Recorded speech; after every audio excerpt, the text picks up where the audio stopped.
جراند هيلز، وهي عبارة عن منتجع سياحي من تنفيذ شركة إيماك العقارية. اتبنى على مساحة 15 فدان، وحمامات السباحة والمناظر الطبيعية هناك بتغطي جزء كبير جدا من المشروع.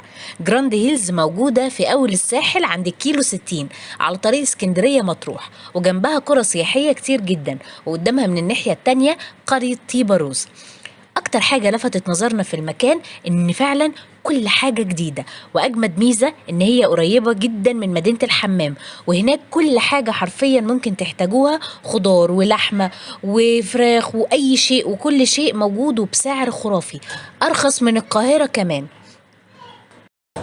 والأجمل إن هناك اللحمة البرقي، ودي مفيش في جمالها، يعني تجربة عبقرية بالعربية تشتروا احتياجاتكم كلها، ما تاخدوش معاكم حاجة من القاهرة. ويلا نبدأ الجولة دلوقتي فورا. كده احنا نزلنا من